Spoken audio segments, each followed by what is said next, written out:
여러분 정말 행복하십니까? 네. 자에서 이렇게 보니까요, 다들 우는 모습이 너무나 아름답습니다. 또 예배하는 여러분의 모습이요, 너무나 밝고 좋습니다. 여러분 밖에는 다 어렵다 힘들다 아우성이지만 그래도 여러분의 모습이 행복한 모습을 보니까요, 정말 주님이 살아계시구나 그런 생각이 듭니다. 여러분 비록 세상은 어렵고 힘들지만 그래도 우리가 믿음의 사람들로서 기쁘고 행복한 주님과 동행하는 복된 삶을 살 수 있기를 주님의 이름으로 축원합니다.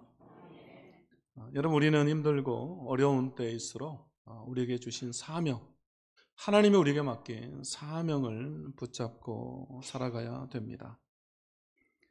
구약에 나오는 성경의 인물들이 다 그런 삶을 살아갑니다. 여러분 창세기 34장에 보면요, 야곱의 삶에 위기가 찾아옵니다. 야곱의 딸 디나가 히위 족속 세겜으로부터 부끄러운 일을 당합니다. 그리고 이에 분노한 그녀의 오라비들 시몬과 레이가 그 성의 모든 남자를 다 사륙해 버립니다.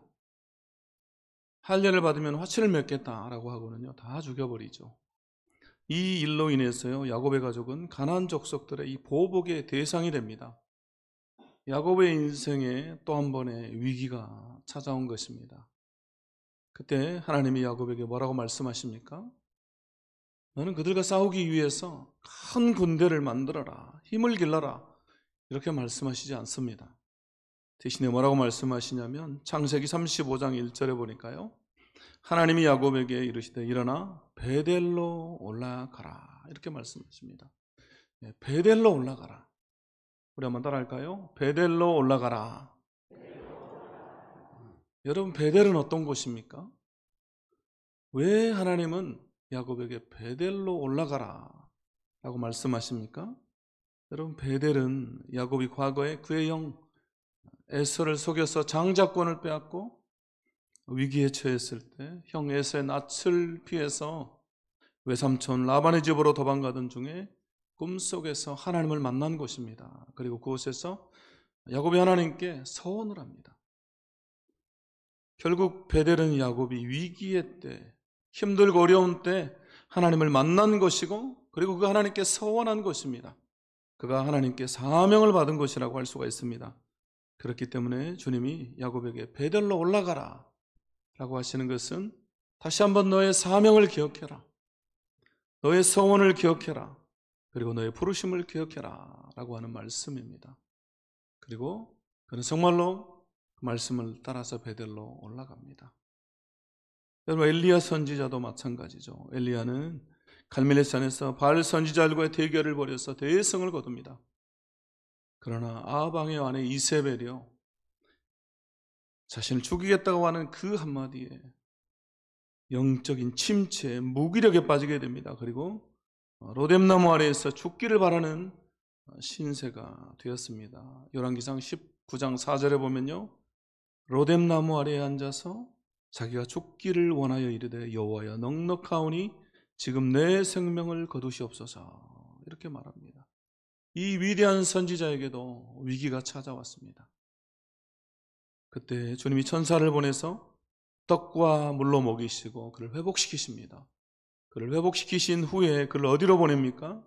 19장 8절에 보니까요, 이에 일어나 먹고 마시고 그 음식물의 힘을 의지하여 40주 40야를 가서 하나님의 산 호렙에 이르니라. 하나님이 그를 호렙산으로 보내십니다.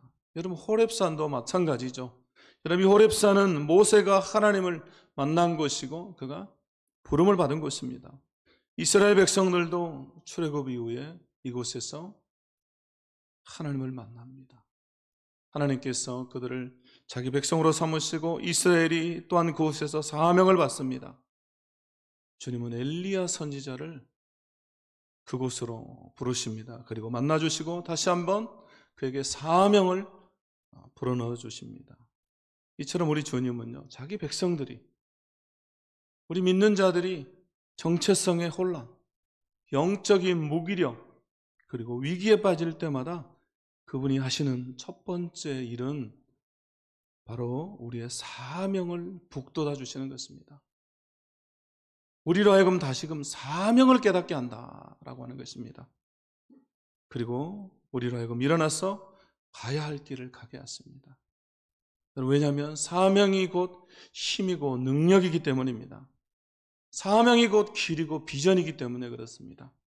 우리가 사명을 깨닫고 다시금 사명을 기억할 때 우리가 이 세상을 이겨낼 힘, 살아갈 힘이 생기고 또 쓰러지고 넘어져도 다시 일어날 수 있는 능력이 생기는 것입니다. 또한 사명은 길이기 때문에 우리가 한 치 앞도 보지 못하는 그런 상황에 놓였을 때도 우리는 사명을 따라서 한 걸음 한 걸음 앞으로 나아가는 것입니다. 그래서 결국은 사명이 우리 인생의 어둠을 밝히는 빛이 됩니다. 결국 위기의 때 우리를 지탱시켜주는 것은 우리의 사명입니다. 그럼 오늘날 이 시대에 주님이 우리에게 맡기신 사명은 무엇입니까? 저와 여러분이 감당해야 되는 사명은 여러분 뭡니까? 우리 주님 이미 오늘 우리가 읽은 이 말씀 마태복음 28장에 기록해 놓으셨습니다. 주님의 유언과도 같은 주님이 이 세상을 떠나시면서 마지막으로 이 말씀을 하시죠. 이것을요 지상명령이라고 합니다. 한번 따라해 볼까요? 지상명령. The Great Commission이라고 그래요. 지상명령이라. 이것은 여러분 지상이라고 하는 것은 여러분 지금 한자에 나오지만요 땅을 말하는 것이 아닙니다. 땅을 의미하는 게 아니라요 이를지 지극할 지자를 써가지고요 지극하다 최고다. 결국 지상명령은 지극히 높은 최고의 명령이다라는 말입니다. 주님이 우리에게 맡긴 가장 중요하고 높은 명령이다라는 의미입니다. 그래서 주님의 대위임령이라고까지 합니다. 자, 우리 함께 마태복음 28장 18절에서 20절 우리 함께 읽어보도록 하겠습니다. 읽겠습니다. 시작. 예수께서 나와 말씀하여 이르시되 하늘과 땅의 모든 권세를 내게 주셨으니 그러므로 너희는 가서 모든 민족을 제자로 삼아 아버지와 아들과 성령의 이름으로 세례를 베풀고 내가 너희에게 분부한 모든 것을 가르쳐 지키게 하라. 볼지어다 내가 세상 끝날까지 너희와 항상 함께 있으리라 하시니라. 아멘. 우리가 방금 읽은 28절에서 20절 구절에서 여러분 가장 중요한 말이 뭡니까? 바로 모든 민족을 제자로 삼아. 제자로 삼으라는 이 말입니다. 그래서 여러분 원어 성경을 보면요 제자를 삼다 이 말은 동사로 되어 있습니다. 명사, 동사 명령형으로 되어 있고 나머지는 가서 세례를 베풀고 가르쳐 지키게 하라 이 말은요 다 분사형으로 되어 있습니다. 그래서 이 동사 제자를 삼다라고 하는 말을 다 꾸며지고 있습니다. 결국 제자를 삼기 위해서 가야 되는 것이고 제자를 삼기 위해서 세례를 베풀고 또 가르쳐 지키게 하는 것입니다. 결국 주님이 우리에게 맡기신 사명은 제자를 삼으라 라고 하는 제자가 되라는 사명입니다. 그래서 우리 주님은요 짧은 공생애 동안에 우리 주님의 삶을 여러분 돌아보면요 한 가지의 목적, 십자가를 지시는 그분의 삶의 목적을 위해서 그분이 사십니다. 여러분 사복음서를 보면요 그분의 삶이 전부 다 십자가를 향해 있습니다. 여러분 이것을 우리가 십자가의 중심성이라고 그래요. 그분의 삶이 십자가를 향해 있습니다. 그런데 또 한 가지 그분의 삶의 목적이 있는데 그것은 바로 제자를 세우는 삶입니다. 예수님은 제자를 세우시고 그 제자들을 통해 교회를 세우시기를 원했고 그리고 하나님의 나라를 이 땅에 이루어가기를 원하셨습니다. 그래서 제자들과 함께 먹고 마시고 그리고 겸손하게 제자들의 발을 씻기시고 또 제자들을 섬기고 끝까지 사랑하시고 하나님의 미랄이 되셔서 마지막에는 제자들을 위해서 희생하셨습니다. 굳이 우리 주님께서 3년의 삶을 통해서 이런 삶을 보이신 것은 제자들에게도 이런 삶을 살도록 주님께서 본을 보이신 거예요. 너희도 이런 삶을 살아라라고 하는 것이죠. 결국 제자가 된다라고 하는 것은 예수님의 삶을 그대로 본받아서 겸손하게 섬기고 나보다 남을 낮게 여기고 사랑하고 희생하면서 봉사의 삶을 사는 것입니다. 그것을 제자들은요 너무너무 잘 알았습니다. 그렇기 때문에 사도행전에 여러분 초반에 보면요 제자들도 주님과 똑같은 삶을 살아가죠.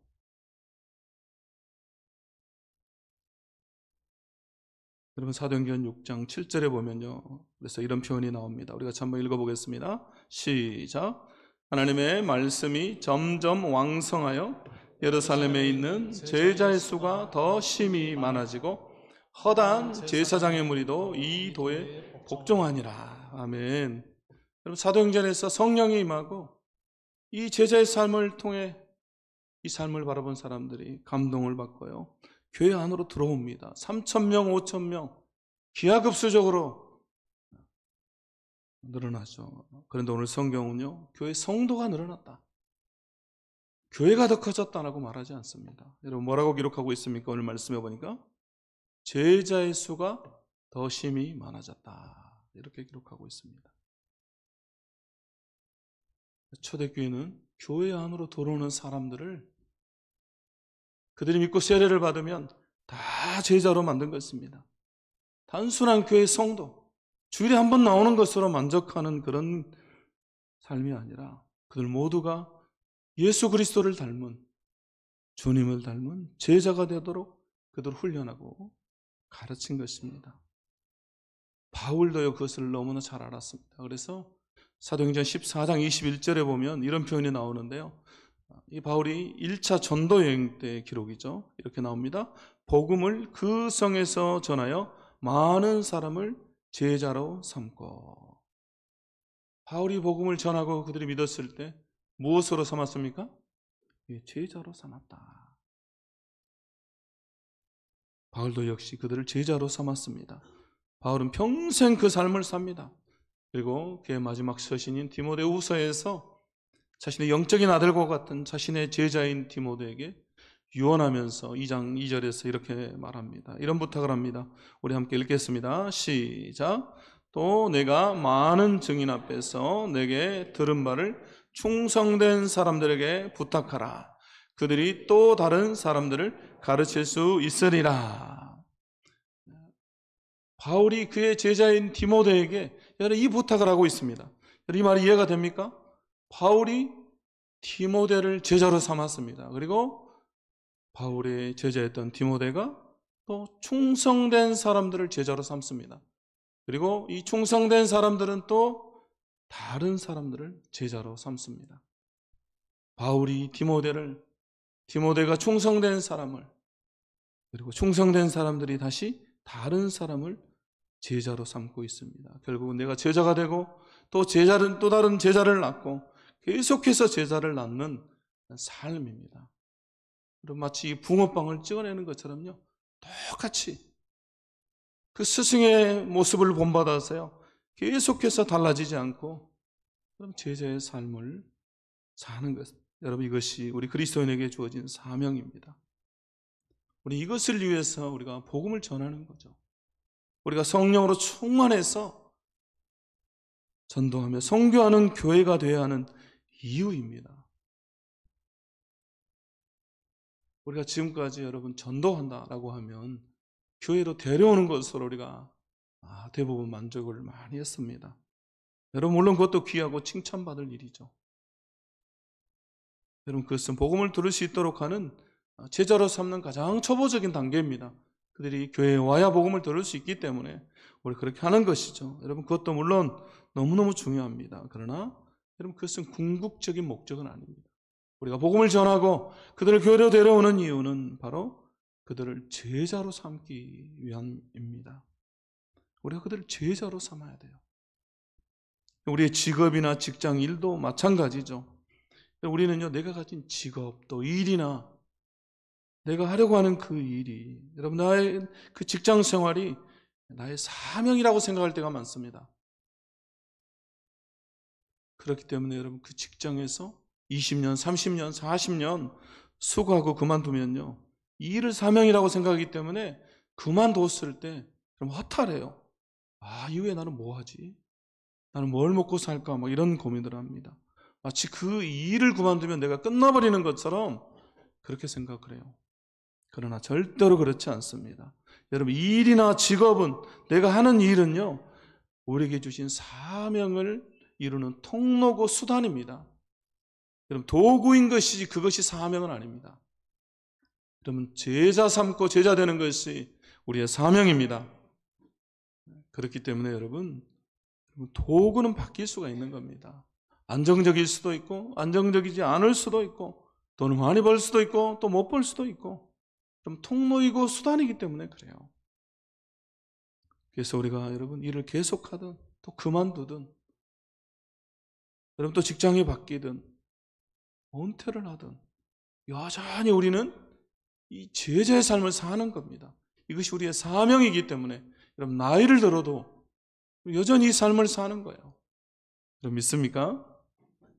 우리가 어디에 있든지 여러분, 이 삶을 살아야 돼요. 여러분, 우리의 사명은 언제까지 계속됩니까? 우리가 죽는 순간까지, 하나님이 우리를 부르시는 그 순간까지 여러분, 이 사명은 계속되는 것입니다. 여러분, 직업은 멈출 수가 있죠. 그러나 사명은 계속됩니다. 제가 지난 주일에 마지막 말씀을 전하면서요, 갑자기 세상을 떠난 형제 이야기를 잠깐 했습니다. 그 형제 이름이 김봉주인데요. 지난 주일에 이제 오후까지 끝나고 저녁에 친한 몇몇 지인과 함께 그 거제도 장례식장에 조문을 갔습니다. 조문을 가가지고 이제 앉아서 잠깐 그 형제 노나와 친분이 있기 때문에 잠깐 이렇게 이야기를 하고 있는데요. 그 봉주 형제 아버님이 그 저희 앉아 있는 곳에 와가지고 찾아와 주셔서 감사합니다라고 하면서 이야기를 하는데요. 그 6년 전에 권사님이셨던 아내가 암으로 먼저 하나님 앞에 갔습니다. 하나님 나라로 먼저 갔어요. 근데 하신 얘기가, 그때도 그렇게 마음이 아프지 않았는데 젊은 아들을 먼저 보내려고 하니까 아내를 보낼 때보다 더 마음이 아프다, 그렇게 말씀하세요. 그러시면서 때가 돼서 하나님 앞에 먼저 가는 걸 어떻게 하겠습니까? 그러면서 남은 우리라도 사명을 다해야죠. 이분이 그렇게 말씀하는 거예요. 그러면서 저희 앞에 앉아 있다가 이제 이 조문객들이 오지 않습니까? 그 조문객들이 다 젊은 사람들이에요. 왜냐하면 이 친구도 젊은 나이에 부름을 받았기 때문에, 오는 친구도 보니까 다 30대, 30대 중후반, 많아야 40대 초반 정도, 다 젊은 친구들인데요. 그 조문객들 가는 데마다 앉아가지고 복음을 전해요. 복음을. 예수님이라고. 제가 너무너무 놀랐어요. 여러분, 아들을 먼저 보낸 그 부모의 심정이 얼마나 아프겠어요. 차마 말이 안 나오겠죠. 보는 우리도 그 얼굴을 보면서도 막 마음이 아파요. 그런데 다 참고 가가지고 그 테이블마다 가서 복음을 전해요. 제가 수많은 장례식장을 갔지만요, 그렇게 감동이 있는 제가 장례식장을 가보지는 못했어요. 누가 그렇게 할 수 있겠습니까? 아들을 잃은 슬픔도 다 있고, 아들 친구들한테 복음을 전한다, 아버지가. 여러분, 쉽지 않은 일이죠. 제가 돌아오면서 그런 생각이 들었습니다. 우리는 죽는 순간까지 어떤 순간에도 사명을 다해야 되는구나, 그런 생각이 들었습니다. 여러분, 초대교회는요, 목숨을 걸고서 복음을 전하고, 그리고 믿는 사람들을 제자로 삼았습니다. 그들 어떤 순간에도 주님이 맡기신 사명을 놓지 않고 그들이 감당한 것입니다. 여러분, 사도행전에 나오는 초대교회와 지금 우리가 있는 이 현대교회의 차이가 있다면요, 바로 이 차이가 있다라고 할 수가 있습니다. 그래서 우리 시대의 위대한 신학자이자 목회자이자 또 영성가라고 할 수 있는 미국의 달라스 윌라드 박사님은 이런 말을 했습니다. 우리 같이 한번 읽어보겠습니다. 자, 시작. 오늘날 전 세계에 그릇된 신화가 있다. 바로 제자가 되지 않고도 신자일 수 있다는 신화이다. 여러분, 신화가 뭡니까? 신화는 거짓이고 허상이죠. 결국 여러분, 이게 무슨 말입니까? 제자가 되지 않고도 신자, 믿는 자다라고 할 수 있는 잘못된 가르침, 허상, 거짓이 있다, 그 말입니다. 여러분, 그것은 거짓이다라는 말이에요. 그래서 여러분, A.W. 토저 목사님, 토저는요, 이렇게 말합니다. 제자가 되지 않고는 그리스도인이 될 수 없다. 또 이어서 말합니다. 제자가 되지 않아도 그리스도인이 될 수 있다는 것은 불가능하며 비성경적인 것이다. 그런 것은 성경에서 찾아볼 수 없다. 제자가 되지 않고도 그리스도인이 될 수 있다. 여러분, 이것은 불가능하답니다. 여러분, 제자와 그리스도인은 분리할 수가 없어요. 별개가 아닙니다. 여러분 믿습니까? 그래서 여러분 사도행전 11장 26절 말씀에 이렇게 나옵니다. 우리 함께 읽어보겠습니다. 시작.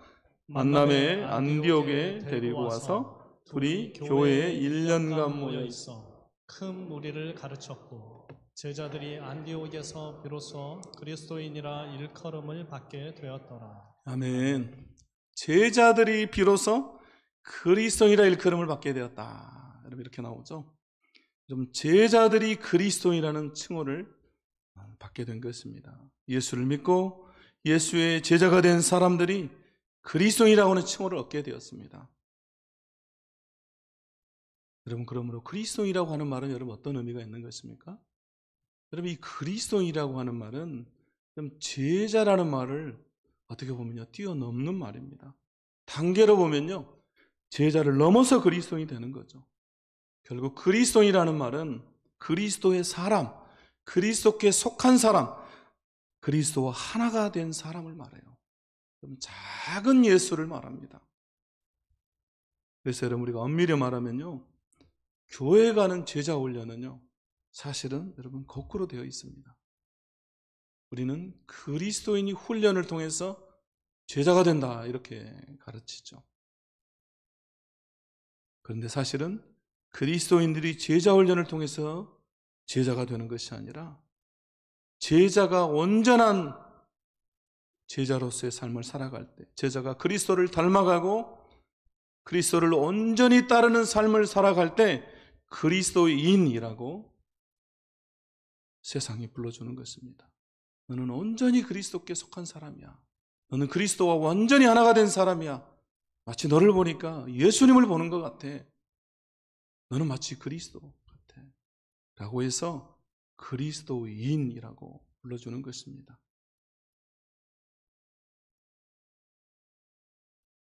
그래서 여러분 제자도 여러분 이 제자는요 있어도 그만 여러분 없어도 그만인 것이 아닙니다.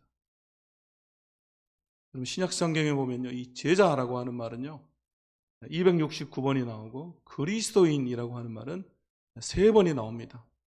그럼 여러분 어떤 말이 더 중요합니까?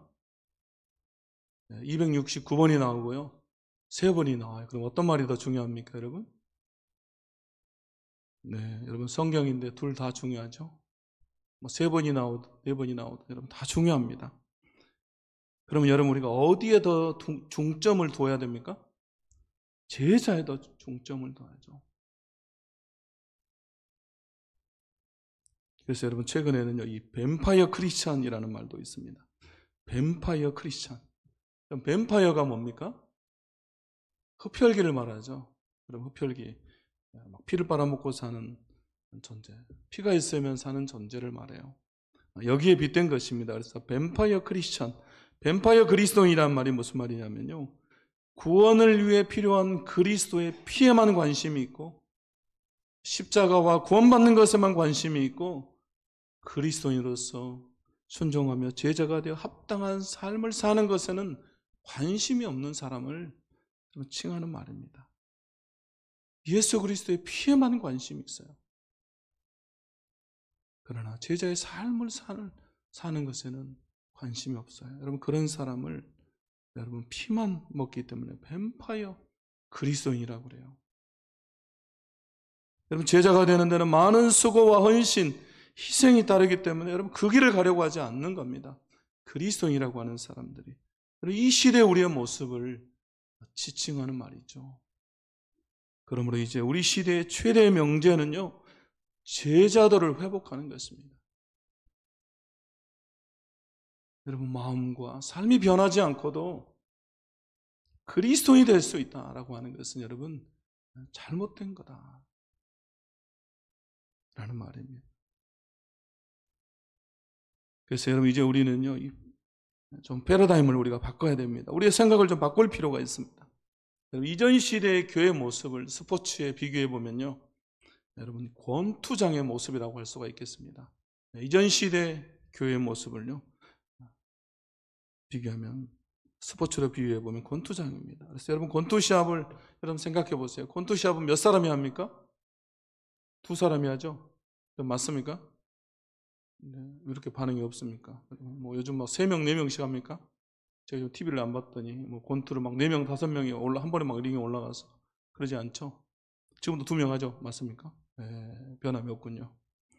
네, 그래서 이런 거예요. 여러분, 그 목사님이, 이 목사가, 교회 목사가 시합에 참여하는 권투 시합하는 선수입니다. 그리고 그 사각형의 링, 라운드는 세상이고요. 성도들은 관중입니다. 그래서 목사가 세상이라고 하는 그 링 안에서 그 상대편인 사탄 마귀와 싸움을 하는 거예요. 그렇기 때문에 목사님이 위대하면 위대할수록, 유명하면 유명할수록, 힘이 세면 셀수록 상대의 사탄 마귀를 KO시키기 때문에 관중의 성도들이 환호하고 기뻐합니다. 그들을 대신해서 목사님이 싸우는 거예요. 성도들은 관중이기 때문에 절대로 싸우지 않습니다. 피동적이고요. 그냥 환호만 보냅니다. 과거의 교회의 모습은요, 목사님이 유명해요. 목사님만 중요합니다. 그러나 오늘날 우리가 나아가야 되는 교회의 모습, 꿈꾸는 교회의 모습은요, 축구장의 모습입니다. 축구장의 모습. 축구장은요, 선수들이 많이 뛰죠. 그래서 여러분, 목사님은요, 감독 코치고 성도들이 경기를 하는 선수입니다. 그리고 이 축구 경기장은요, 세상입니다. 그래서 성도인 이 선수가 그 그라운드에서 뛰는 것이죠. 그리고 관중은요, 세상 사람들입니다. 목사가 하는 일은 선수들이 잘 뛰도록 그들을 훈련하고 가르치고 그들을 코치하는 것입니다. 그리고 성도인 선수들은요, 그곳에서 시합을 합니다. 경기에 참여하죠. 그리고 그것을 본 세상 사람들이요, 관중들이 환호하면서 기뻐합니다. 결국 여러분, 축구에서 중요한 것은 여러분 시합에서 뛰는 선수들이죠. 권투장의 모습과는 완전히 다른 모습입니다. 그럼 축구 잘 아시죠? 여러분 아시안컵 안 봅니까, 여러분? 네. 어제 저녁에도 이렇게 경기를 했잖아요, 그죠? 저도 이렇게 축구 좋아해가지고 일찍 자야 되는데 너무 궁금해가지고 잠깐만 보자 그래가지고 애들하고 같이 전반전만 봤어요. 전반전만. 근데 1대0으로 이기고 있다가 2대1로 역전당하는 거 보면서 에이 그러고는 그냥 끄고 잤어요. 근데 여러분 거기 나오는 뭐 손흥민이나 이강인 또 뭐 김민재 같은 선수들 너무 유명하잖아요. 그 선수 뛰는 거 보면서 환호하잖아요. 대한민국에 토트넘 팬이 1000만 명이 있대요. 놀라지도 않아요. 네. 손흥민 때문에 그런 거 아닙니까, 여러분? 얼마나 손흥민을 좋아하면. 한국 사람 중에서 5명 중에 1명이 토트넘 팬이랍니다. 여러분, 지금 이 시대는요, 권투장의 모습이 아니라 이 축구장의 모습을 원해요. 그래서 여러분, 성도들이 뛰는 것을 보면서, 나도 저들과 함께 하고 싶다라고 하는 이 세상 사람들이 환호하면서 반응을 하는 겁니다. 우리 교회는 어떻습니까? 최근에 감사한 것은 뭐냐면요, 우리 교회가 막 바뀌고 있어요. 그래서 뭐 지파에서 교구에서 움직이는 게 보입니다. 이번 주에도 보니까, 여러분 이번 주일에도 일부 때 보니까 그 끝나고 일대교구는 또 모이더라고요. 제가 모이라고 한 거 아닙니다. 저는 아무 말도 안 했습니다. 또 2부 끝나고 또 이대교구도 모이고, 이번 주에는 보니까 막 수련회도 갔다 오더라고요. 저희한테 그냥 허락만 맡았습니다. 저희가 목사님 우리 수련회 하랍니다. 허락해 주십시오. 그래서 그래 알아서 해라. 제가 도와준 건 한 개도 없습니다. 시키지도 않아도 하는 거 보면서 이제 좀 우리가 역동적으로 살아 움직이고 있구나라는 생각을 하게 됩니다. 결국은요, 여러분 목장이 살아야 되고 또 목장의 목자가 살아야 되고, 그러기 위해서 여러분 목장의 목자가 또 목원들이 다 제자가 되어야 됩니다. 내가 제자가 되고 또 제자를 낳는 이 삶을 사는 것이죠.